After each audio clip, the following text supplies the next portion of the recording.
Bom dia a todos, primeiramente, né? Obrigado aí pela presença dos senhores. A situação geral deles era boa, né? Embora fossem casos muito distintos. A gente tinha desde pessoas muito idosas até crianças de colo. Então, quando a gente lida com extremos de idade, você tem que pensar em diversas possibilidades de como intervir, de como abordar e de como prestar a melhor assistência possível.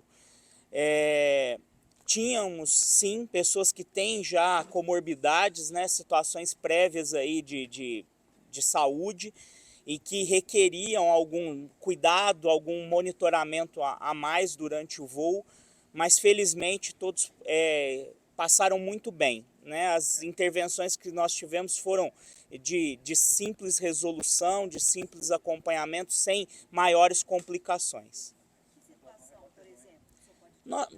A gente tinha 2 idosos extremos com dificuldade de locomoção, então isso envolve planejamento, inclusive de embarque dentro da aeronave, como fazê-lo, teremos apoio de escada ou não, então isso envolve uma logística diferente, um planejamento, até a escalar quem é da tripulação com condições de fazer o embarque.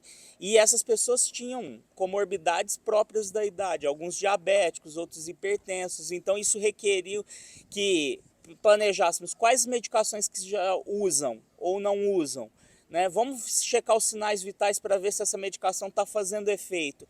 Quais são os aspectos do voo em si, e esse é um aspecto muito especial que eu quero argumentar, que faz toda a diferença quando se trata de um médico de força aérea, um médico que conhece a medicina aeroespacial, porque o voo, seja no seu aspecto da altitude, das acelerações que a aeronave tem, ela interfere de forma muito gritante muitas vezes em casos que não interfeririam no nível do solo. Então a gente tem que planejar tudo isso, montar uma prescrição de forma adequada e foi isso que foi feito.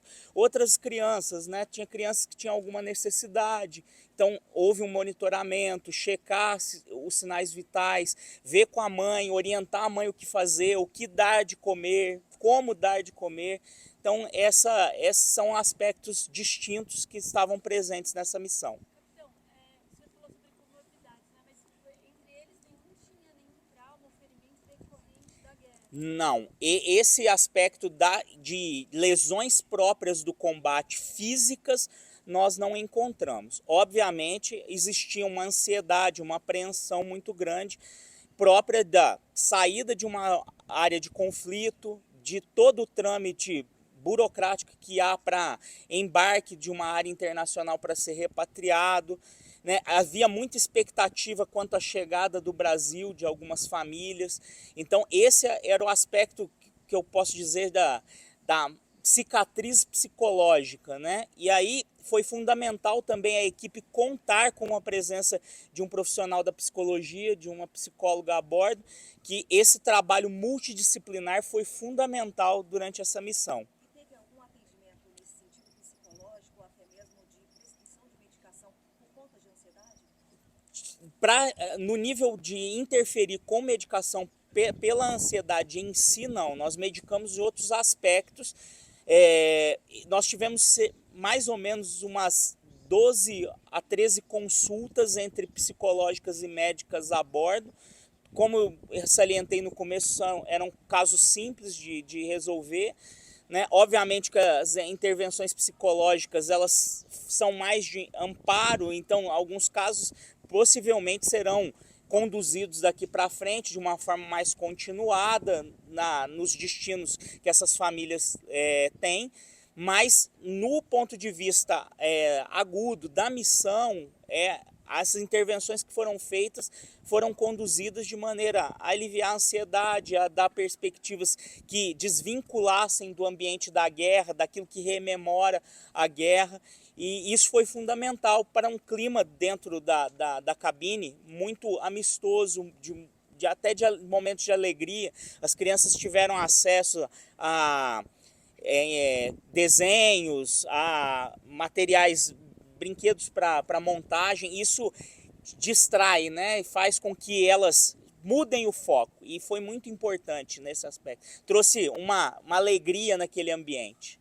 E o senhor, como é que se sente participando dessa missão, pessoalmente? Olha, é difícil, eu já começo a engasgar porque é muita coisa envolvida, né? Eu pensava aqui durante a missão toda, desde o momento que eu fui acionado no dia da padroeira do país, né? No dia 12 de outubro. Uma data bem significativa para a nação, tanto quanto a missão.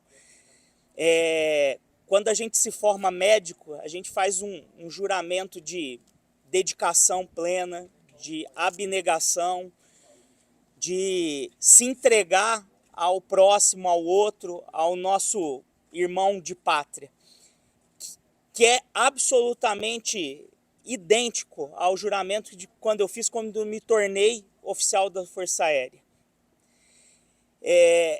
Eu me sinto muito honrado, porque hoje eu tenho a sensação de que eu cumpri os meus 2 juramentos de forma plena, como se fossem um, né? E aí tem o sentido pleno de que tudo aquilo que a gente tem como doutrina, que a gente desde muito cedo cria raízes na Força Aérea, de que a nossa força está onde o Brasil precisar, hoje eu me senti um instrumento para que a Força Aérea cumprisse a sua missão, né? Então, para mim, não tem preço. Não vai ter qualquer coisa material no mundo que me traga essa sensação de ver uma criança sorrindo, um idoso chegando e falar que essa terra é maravilhosa para ele, que aqui a gente tem paz, que aqui a gente tem condições de viver com futuro. Isso não tem preço.